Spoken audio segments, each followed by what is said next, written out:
Le Peugeot 3008, c'est la référence en matière de SUV. En Europe, il s'est vendu presque autant que les petites compacts, ce qui est un record pour la catégorie.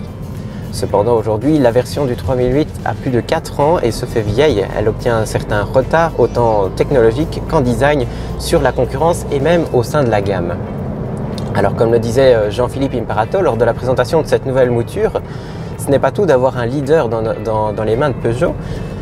Voiture de l'année 2017 tout de même, plus de 800 000 ventes, donc un record en Europe. Le tout est aussi de prendre un pari, vu qu'on est en première place, il faut oser les choses, mais le tout est cependant d'y rester. Alors cette nouvelle version voit des choses changer, évoluer, sans trop changer ce qu'on avait avant. Est-ce que ce pari était-il osé, est-il réussi? La réponse dans cet essai.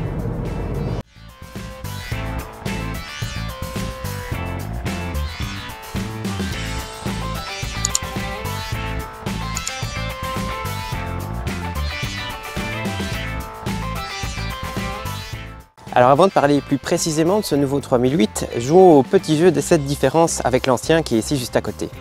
Sur la face avant, l'évolution est assez flagrante, les feux sont redessinés et on y voit intégrer un croc lumineux terminé par un jonc chromé.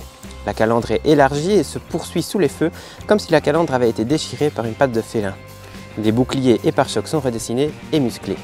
De profil, pas grand chose qui change, difficile de reconnaître un nouveau 3008 de l'ancien.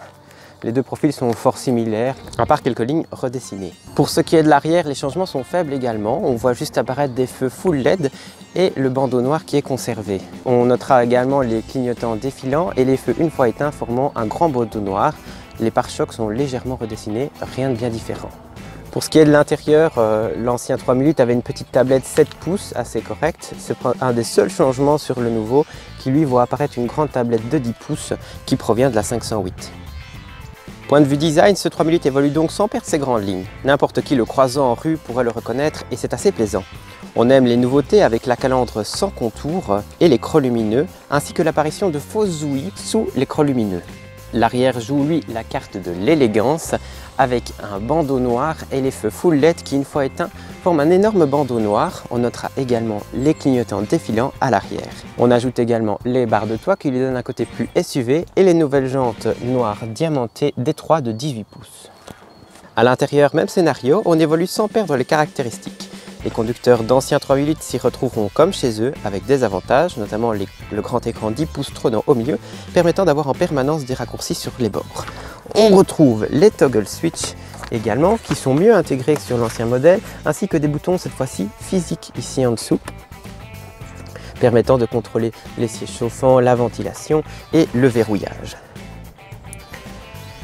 Les finitions sont soignées dans cette version GT, plastique moussé, de l'alcantara gris, et du chrome un peu partout, seuls quelques plastiques du cuir persistent en partie basse.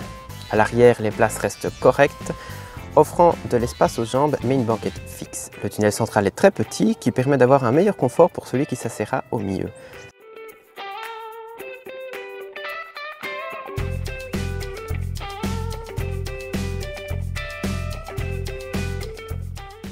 Le coffre lui propose 520 décimètres cubes avec un plancher amovible permettant d'avoir un seul chargement, un seuil de chargement plat ou un coffre plus capacitif.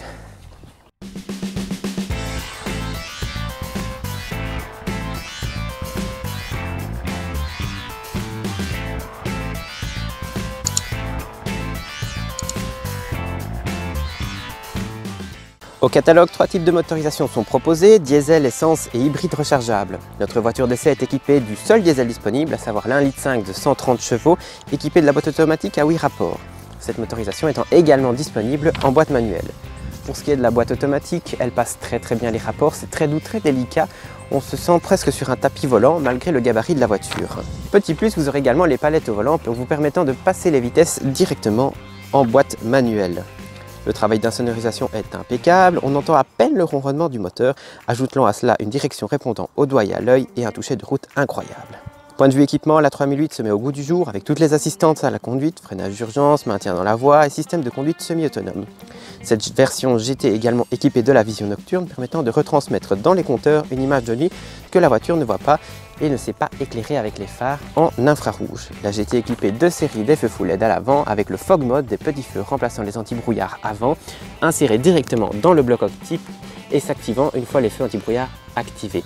C'est également équipé de la caméra de recul, le démarrage main libre, le toit noir et le pare sport renforçant la suspension. Le Peugeot 2008 démarre à 29 422 € en entrée de gamme, donc en active. Comptez 45 à 46 000 € pour cette version GT plus que bien équipée. Cependant, la 3008 aura dur à faire avec le Tiguan qui a été également restylé et le tout nouveau Tucson qui lui marche bien sur ses plates-bandes.